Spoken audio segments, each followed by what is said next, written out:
Hi, I'm Mark Johnson. Coming up, always wanted to get a BA in Lady Gaga? The University of South Carolina seems to be making this happen. One rapper gets out of jail, another goes back in. Thriller goes from music video to feature-length film, plus a few things I learned this past weekend at Voodoo. These stories and more on your music news.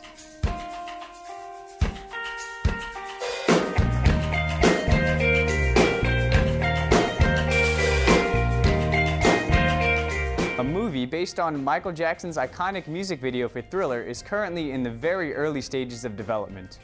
The production company, GK Films, is the very same company also producing a Freddie Mercury biopic starring Sacha Baron Cohen.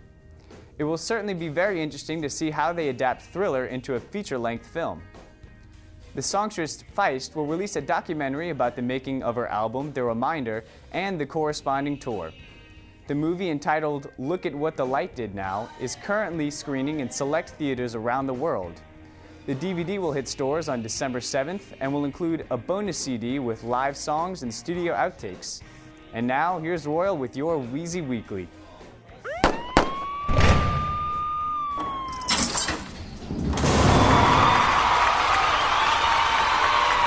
Wah, wah, wah, wah. For today's Wheezy Weekly, we have excellent news for Lil Wayne fans. After serving an 8-month prison sentence for weapons possession, the rapper is finally being released from jail this week on Thursday, November 4th. Wheezy has plenty to celebrate when he gets out, as he is now the first artist to have an album reach #1 in the Billboard charts while incarcerated since Tupac in 1995. Since I Am Not a Human Being was released on October 12th, it has sold over 300,000 units. Unfortunately, Lil Wayne does have a court date the day after his release for a separate charge. Hopefully, Lil Wayne will not be returning to jail. While Lil Wayne is getting out of prison, fellow rapper T.I. will be going back to prison, serving 11 months for drug possession. During his time behind bars, Atlantic Records plans to release his upcoming album, No Mercy. T.I.'s wife, Tamika Tiny Cottle, who was arrested alongside her husband in September, will likely face a year in prison as well. The University of South Carolina recently announced that they will be offering a full-time course all about Lady Gaga. The course, entitled Lady Gaga and the Sociology of Fame, will explore the lady behind the pop phenomenon responsible for such hit songs as Just Dance and Bad Romance. The university's website states that the central purpose of this course is to unravel some of the sociologically relevant dimensions of the fame of Lady Gaga.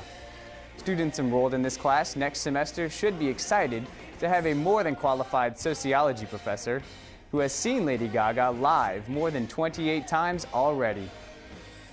Voodoo 2010 has come and gone. This year's music festival, I'm sure, will warrant many positive reviews.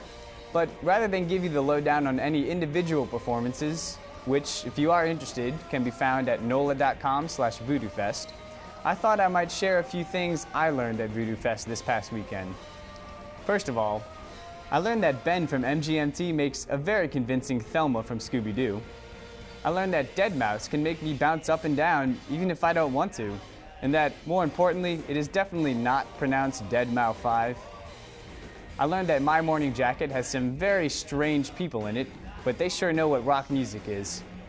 I learned that some people who statistically should be riding their own crazy train by now, can somehow beat all odds and continue to do what they do. Finally, I learned that Rivers Cuomo of Weezer literally will do the things that he wants to do. No, really, he sang on top porta potties and took a nap next to the drum set right before playing Dress Up. So, that's all for today. Thank you once again for watching the Music News. I'm Mark Johnson, and I, Hillary, Mike, and Royal, hope to see you again next week.